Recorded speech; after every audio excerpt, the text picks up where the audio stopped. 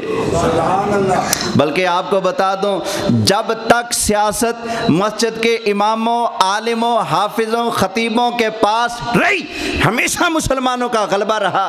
جب سے یہ زانیوں، فسادیوں، شرابیوں، بھنگیوں، 2 نمبروں کے پاس گئی ہے، تب سے مسلمانوں کا زوال شروع ہو چکا ہے۔ آج بھی ہم ان ساری لعنتوں کو اتار کر پھینک دیں اور مصطفیٰ کریم علیہ السلام کے دین کو مشعل راہ بنائیں اور ایسا حکمران چنیں جو شریعت کا حافظ ہو، عالم ہو، خود اپنے آپ پر بھی شریعت کو نافذ کرنے والا ہو، اپنے کنبے خاندان گھر والوں پر بھی شریعت کا نفاذ کرنے والا ہو، تو انشاءاللہ دیکھنا وہ وقت دور نہیں آئے گا۔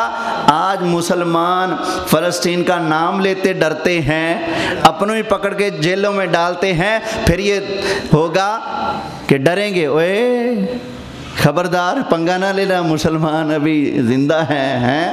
پھر وہ وقت ہوگا جب کسی دوسرے ملک میں، کسی قصبے میں کسی مسلمان بچی کی عزت کو اگر چادر کو کسی سنارے نے بہانے سے اتار دیا تو ہمارے سلطان صلاح الدین ایوبی فوج کا لشکر لے کر چڑھ دوڑے، بھئی وہاں کے ایک سنارے نے مسلمان بچی کو چھیڑا ہے، چلو جا کر ان کو تہس نہس کر کے رکھ دیتے ہیں۔ آج ہماری بچیاں ذبح ہو رہی ہیں، عزتیں لوٹی جا رہی ہیں، اور وہ کہہ رہی ہیں کہ ہے کوئی بچانے والا ہے۔ ڈاکٹر عافیہ صدیقی جیل میں ہے، اس کو بیچاری کو واش روم تب جانے دیا جاتا ہے، قرآن پاک نیچے رکھ دیتے ہیں، اس کے اوپر پاؤں رکھ کے گزر، پھر واش روم جائے گی، وگرنہ نہیں جا سکتے۔ یہ امریکہ جو انسانی حقوق کی بات کرتا ہے، یہ ڈاکٹر عافیہ صدیقی پر ابھی پاکستان کا پتہ نہیں جے ٹی وی یا پتہ نہیں جیو تھا، اس کی میں نے خبروں کا ایک کلپ سنا، اس بیچاری کے ساتھ انہوں نے درندوں والا سلوک کیا، کتوں کے ذریعے، جانوروں کے ذریعے ان کے ساتھ جنسی زیادتی ہو رہی ہے۔ یہ امریکہ انسانی حقوق کی بات کرے گا؟ توجہ ہے؟ اب بتائیں، اگر ہم نے اسلامی حکمران کو چنا ہوتا، اسلام نافذ ہوتا، تو بتائیے پھر ایسی مصیبتیں اور لعنتیں دیکھ کر کوئی چپ رہتا؟ بتائیے نہیں۔ یہاں تو آپ بول کر دیکھیں، شام کو آپ کی بولتی نہ بند ہو جائے تو کہیے گا۔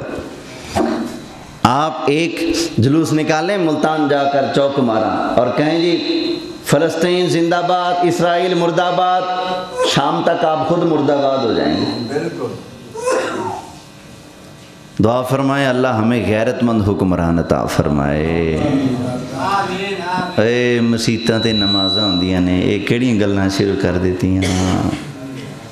بخاری شریف اٹھاؤ، نبی پاک علیہ السلام نے فرمایا بنی اسرائیل میں سیاست اللہ کے نبی کیا کرتے تھے، میں اللہ کا آخری نبی ہوں، میرے بعد کوئی نبی تو نہیں، پھر سیاست کون کرے گا؟ نبی پاک نے فرمایا میرے بعد خلیفہ ہوں گے، علماء ہوں گے، وہ سیاست کریں گے۔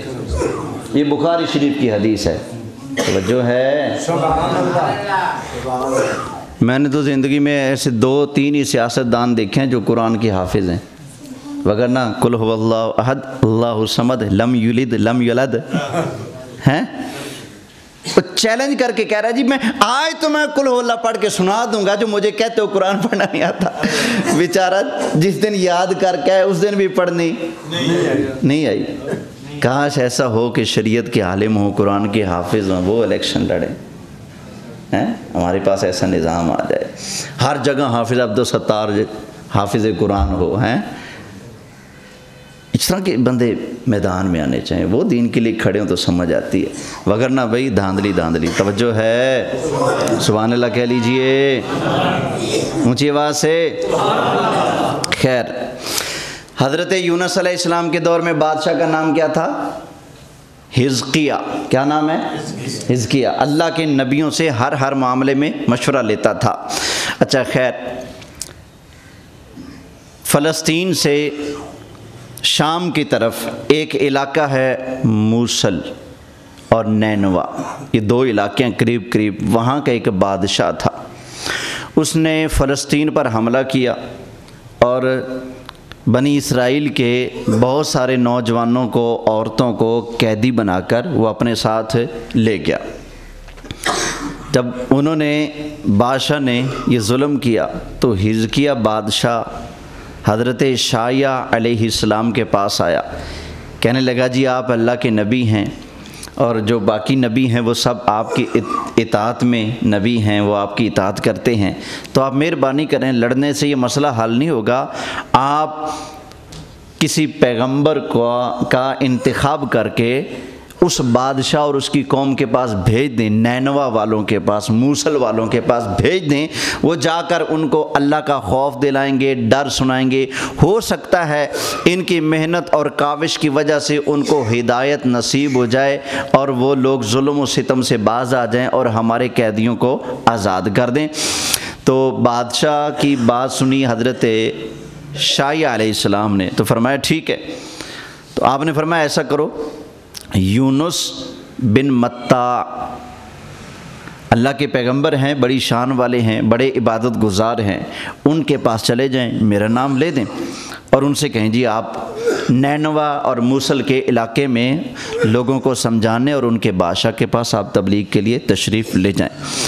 تو وہ جو حزقیہ بادشاہ تھا وہ آ گیا حضرت یونس علیہ السلام کے پاس، کہتا جی آپ مہربانی کریں، آپ کو معاملہ سارا پتہ ہے تو آپ تشریف لے جائیں۔ فرمایا بتاؤ کیا اللہ نے وحی فرمائی ہے کہ میں جاؤں؟ کہا جی نہیں، تو پھر میں کیوں جاؤں؟ کہا جی آپ مناسب ہیں، آپ بہتر ہیں، تو آپ کی ضرورت ہے ہمیں، آپ تشریف لے جائیں تو آپ ان لوگوں کو سمجھائیں، آپ کے کہنے کی وجہ سے ہو سکتا ہے معاملہ سلجھ جائے۔ خیر حضرت یونس علیہ السلام نے حزقیہ بادشاہ کی بات کو مان لیا اور اس قوم والوں کے پاس چلے گئے۔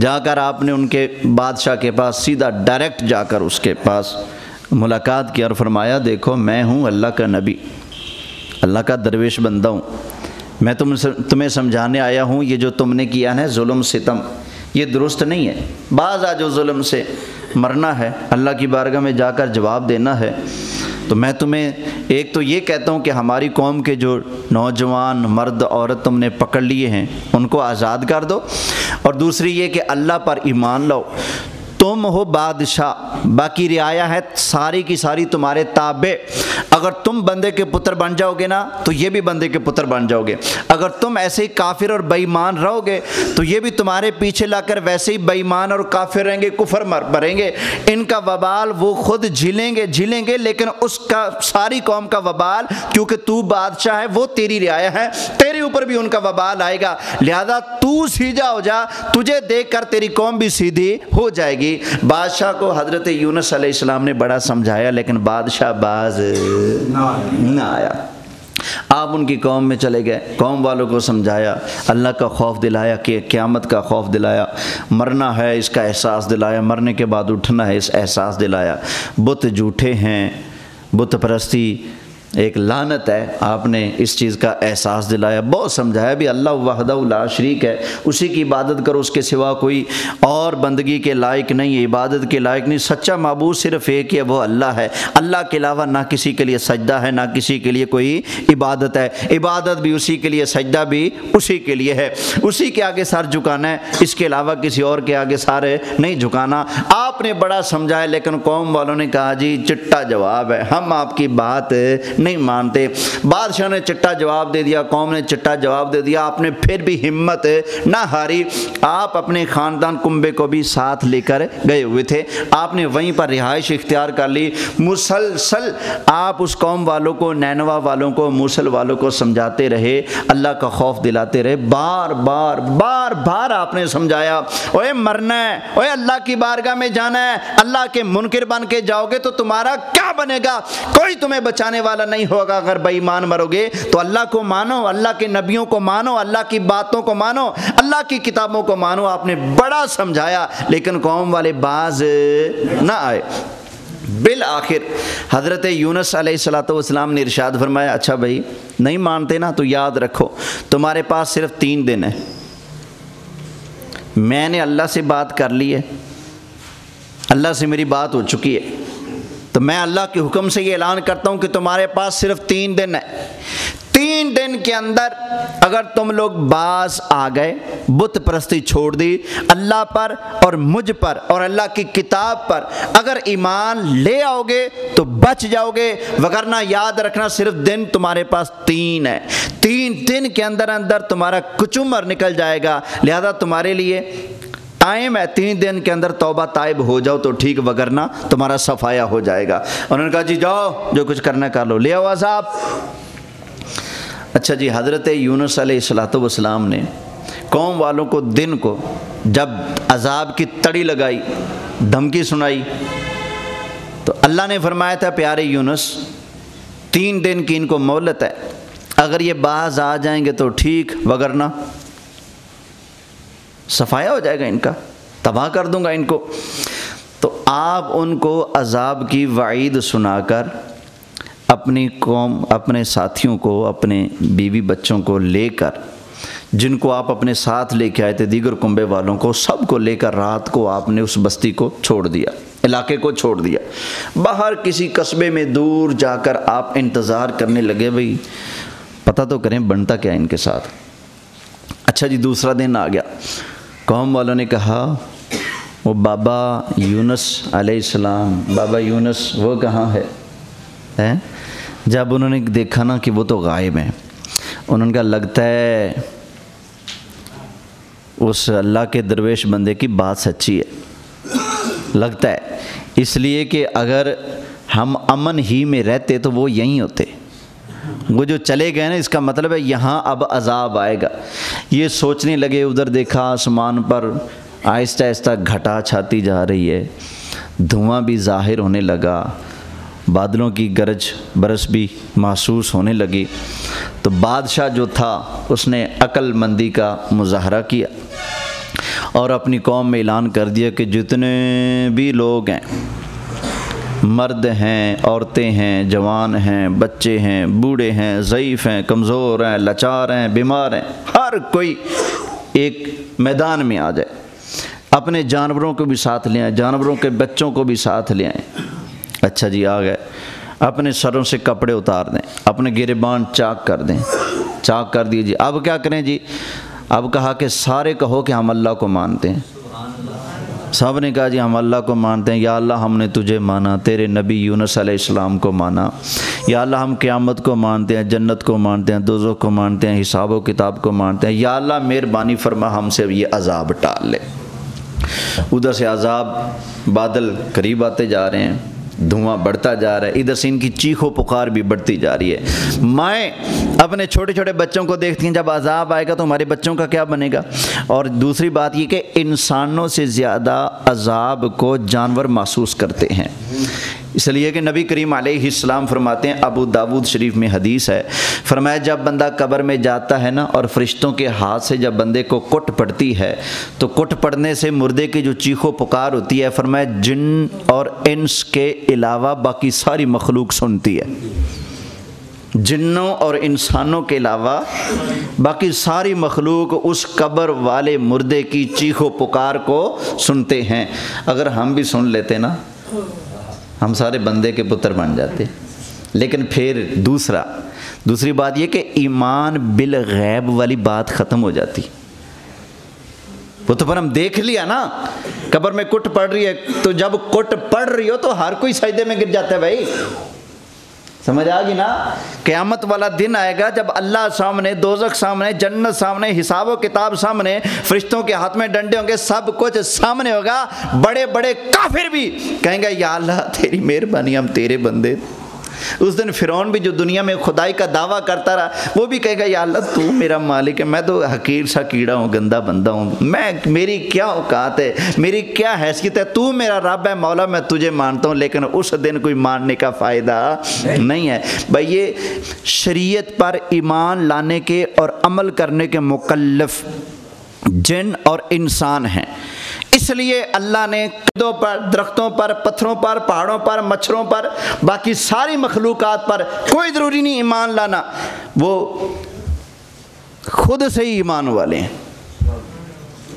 ان میں کوئی کافر نہیں ہوتا، کوئی درخت کافر نہیں ہوتا، کوئی درخت بے ایمان نہیں ہوتا، ان کے اندر آٹومیٹکلی اللہ نے اللہ کو یاد کرنے کی، اللہ کو ماننے کی، اللہ کا ذکر کرنے کی صلاحیت رکھی ہے۔ اللہ فرماتا ہے وَإِن مِّن شَيْءٍ إِلَّا يُسَبِّحُ بِحَمْدِهِ، فرمایا کائنات میں کوئی شے ایسی نہیں جو اللہ کو یاد نہ کرتی ہو۔ نبی پاک نے فرمایا جو گھاس کا تیلا اللہ اللہ کرنا چھوڑ دے اس کو بکری کھا جاتی ہے، جو مچھلی اللہ اللہ کرنی چھوڑ دے وہ دوسری مچھلی کا شکار یا پھر جال میں پھنس جاتی ہے۔ یہ انسانوں اور جنوں کے علاوہ باقی چیزیں جب تک اللہ اللہ کرتی رہتی ہیں بچی رہتی ہیں، جب اللہ اللہ چھوڑتے ہیں تو پھر مرغی آپ کی چھری کے نیچے آ جاتی ہے۔ توجہ ہے؟ محبت سے کہیے سبحان اللہ۔ خیر یہ بات کرنے کا مقصد ہے تو جب عذاب کے آثار آئے وہ جانوروں کو بھی لے کر آئے تو جانور انسانوں سے زیادہ عذاب کو محسوس کرتے ہیں۔ ہمارے لیے عذاب کی چیزیں غیب ہیں، ان کے لیے یہ غیب نہیں۔ قرآن کہتا ہے، قرآن میں 24ویں پارے میں لکھا ہے فرعون کو صبح بھی آگ کا عذاب ہوتا ہے، شام کو بھی آگ کا عذاب ہوتا ہے، لیکن ہماری آنکھیں کیا دیکھتی ہیں کہ وہ مصر کے عجائب گھر میں شیشے کے اندر لیٹا ہوا ہے، نہ صبح آگ دکھائی دیتی ہے نہ شام کو آگ دکھائی دیتی ہے، لیکن جب قرآن نے کہہ دیا ہے صبح شام اس کو آگ کا عذاب کا پھینٹا لگتا ہے تو ہم مانیں گے یا نہیں مانیں گے؟ بولیے۔ تو ایمان بالغیب ہے، یہ چیزیں اللہ نے ہم سے غیب رکھی ہیں لیکن باقی چیزوں سے غیب بولیے نہیں رکھی ہیں۔ اس لیے جن اور انسان ہی ایمان لانے کے پابند ہیں، شریعت پر عمل کرنے کے پابند ہیں، باقی چیزیں پابند بولیے نہیں ہیں۔ خیر آگے چلیے۔ جب عذاب کے آثار آئے انسانوں سے زیادہ جب باقی چیزوں نے جانوروں نے محسوس کیا تو جانور بھی بلکنے لگے، تڑپنے لگے اللہ کے عذاب کو دیکھ کر۔ جانوروں کے بچے بھی چھوٹے چھوٹے وہ تڑپنے لگے، ادھر مائیں انسانوں کی مائیں اپنے بچوں کو گود میں لے کر رو رہی ہیں، ادھر سے بادشاہ بھی چیخو پکار کر رہا ہے، ساری رعایا اللہ کی بارگاہ میں چیخو پکار کر رہی ہے اور اللہ کی بارگاہ سے معافی مانگ رہے ہیں۔ ان کا رونا دھونا چیخنا چلانا اللہ کو اتنا پسند آیا کہ حضرت آدم علیہ السلام سے لے کر قیامت تک کوئی قوم، کوئی انسان، کوئی آدمی ایسا نہیں کہ جو عذاب کو دیکھ کر ایمان لائے اور اللہ اس کے ایمان کو قبول کر لے، لیکن یونس علیہ السلام کی قوم کا رونا دھونا اللہ کو اتنا پسند آیا، اللہ نے یہ پیکج صرف ان کے لیے رکھ دیا ہے۔ سمجھ آئی؟ یہ اس قوم کی فضیلت ہے جو کسی اور کو حاصل نہیں ہوئی، اسے کہتے ہیں جزوی فضیلت۔ کلی فضیلت امت مصطفیٰ کی ہے لیکن یہ ایک ان کو جزوی فضیلت ہے۔ اس امت محمدیہ کے اندر اگر کسی کے اوپر اس کے کفر کی وجہ سے، شرک کی وجہ سے عذاب ٹوٹ پڑے تو تب وہ کہے گا یا اللہ میری توبہ، نہیں اب توبہ نہیں۔ ہاں موت آئی نہیں، عذاب آیا نہیں، وہ کہے گا یا اللہ میری توبہ، توبہ کرتے ہی آنکھ بند ہو جائے، کیونکہ موت کی وجہ سے نہیں، عذاب کی وجہ سے نہیں، اس نے خود بخود توبہ کی ہے اور اگلے ہی سیکنڈ میں اس کی موت آ گئی، یہ توبہ قبول ہے۔ لیکن عذاب کو دیکھ کر اگر توبہ کرے گا تو توبہ قبول نہیں ہوگی۔ میں نہیں کہتا، اللہ فرماتا ہے فَلَوْلَا كَانَتْ قَرْيَةٌ آمَنَتْ فَنَفَعَهَا إِيمَانُهَا إِلَّا قَوْمَ يُونُسَ، فرمایا سوائے یونس علیہ السلام کی قوم کے کوئی قوم ایسی نہیں کہ جس قوم کو عذاب دیکھ کر ایمان لانے نے نفع دیا ہو۔ صرف ایک ہی قوم ہے، کون سی؟ حضرت یونس علیہ السلام کی قوم ہے۔ تو انہوں نے عذاب کو دیکھا اور اللہ کا خوف اپنے آپ پر انہوں نے طاری کیا، روئے چلائے کرلائے اور بڑی عاجزی اور انکساری کے ساتھ اللہ کی بارگاہ میں معافی مانگی۔ بادشاہ بھی روتا ہے چیختا ہے، رعایا بھی سب رو رہے ہیں چیخ رہے ہیں معافی مانگ رہے ہیں، تو اللہ تعالیٰ کو ان کا رونا دھونا پسند آ گیا، اللہ کی رحمت کو ان پر رحم آ گیا۔ اور ویسے بھی اللہ نے فرمایا تھا اگر یہ 3 دن کے اندر اندر بندے بن جائیں گے تو عذاب ٹل جائے گا، وگرنہ ان کے اوپر عذاب آ جائے گا۔ خیر، حضرت یونس علیہ السلام کیونکہ آپ نینوا اور موصل کا علاقہ چھوڑ کر سائڈ پہ دور کسی بستی میں آپ نے جا کر ڈیرا لگا لیا اور سوچا کہ انتظار کرتا ہوں کہ ان پر عذاب آتا ہے، کہ عذاب آتا ہے تو بنتا ہے کیا ان کا. لیکن جب آپ نے بندہ بھیجا اور پتہ چلا کہ ان کے اوپر کوئی عذاب نہیں آیا تو آپ کی غیرت کو جوش آیا. آپ جلالت اور غیرت ایمانی، اور ایک کفر تھا نا قوم کا، پہلے کفر پر تھی، آپ نے بڑا سمجھایا نہیں سمجھ رہے تھے، تو کفر کے خلاف جو آپ کی غیرت ایمانی تھی اس کو جوش آیا، اور اتنا آپ کی غیرت ایمانی کو جوش آیا کہ آپ اس کو سنبھال نہ سکے. آپ قوم والوں پر ناراضگی اختیار کر کے وہاں سے روانہ ہو گئے اور فیصلہ کیا کہ میں نے ان کے پاس واپس دوبارہ نہیں جانا. تو آپ ایک غیرت تھی بھی، اللہ کو مانتے نہیں تھے، اللہ کے نبی کی بات کو مانتے نہیں تھے، اور میں کہہ آیا تھا کہ تمہارے اوپر عذاب آ جائے گا. اور دوسری ایک بات جو تھی جس کی وجہ سے آپ قوم کی طرف واپس نہیں گئے، قوم میں ایک رواج تھا کہ جو بندہ جھوٹ بولتا تھا اور اس کا جھوٹ پکڑا جاتا تھا اس کو قتل کر دیتے تھے. جس کا جھوٹ پکڑا جاتا تھا اس کو قتل کر دیتے تھے. تو آپ کے گمان میں کہ یہ چیز بھی آئی کہ میں تو کہہ کے آیا تھا کہ عذاب آ جائے گا، اگر میں واپس گیا تو یہ کہیں گے جی آپ نے کہا تھا عذاب آئے گا، عذاب آ رہی تھی، آئے کوئی نہیں، تو آپ نے تو جھوٹ بولا تھا، لہذا وہ کہیں مجھے قتل نہ کر دیں. یہ چیز بھی آپ کے ذہن میں آئی. بہرحال باتیں جو بھی ذہن میں آئی، ہونا تو وہی تھا نا جو اللہ کو منظور تھا. ہیں اللہ نے لاکھ فرمایا آدم دانا نہیں کھانا ہے، لیکن حضرت آدم علیہ السلام نے وہ کھایا کہ نہیں؟ بولیے کس کے حکم سے؟ روکا بھی اسی نے، کھلایا بھی، پھر صفائی بھی وہ خود دیتا ہے. وَلَقَدْ عَهِدْنَا إِلَىٰ آدَمَ مِن قَبْلُ فَنَسِيَ وَلَمْ نَجِدْ لَهُ عَزْمًا.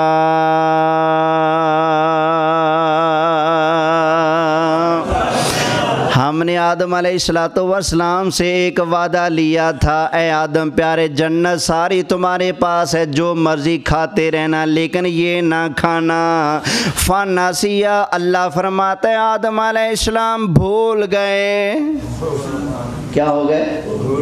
اور پھر قرآن ہی بتاتا ہے نبی تب بھولتا ہے جب اللہ بھلائے.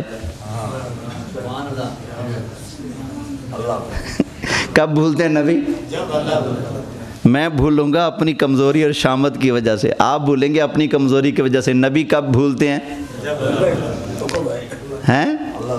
سورہ اعلیٰ 30واں پارہ اللہ تعالیٰ نے ارشاد فرمایا سَنُقْرِئُكَ فَلَا تَنْسَى إِلَّا مَا شَاءَ اللَّهُ.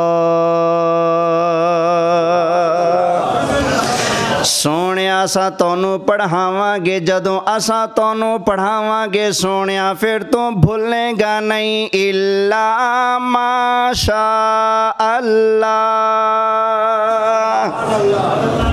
سونیا ادو بھول جائے گا جدوں رب چاہے گا. حدیث شریف بھی سن لو، نبی پاک علیہ السلام نے 4 رکعتاں دی نیت کی تھی، 2 تے سلام پھیرتا. صحابہ نے پوچھا آقا نماز چھوٹی ہو گئی ہے؟ آقا سیرت الصلاۃ، کیا نماز چھوٹی ہو گئی ہے؟ ام نسیتا، یا بھول گئے ہو؟ آئے ہائے سرکار نے فرمایا وغیرہ ذالک، اتنا رب نے بلایا سرکار نو بولنا بھی یاد نہیں سی.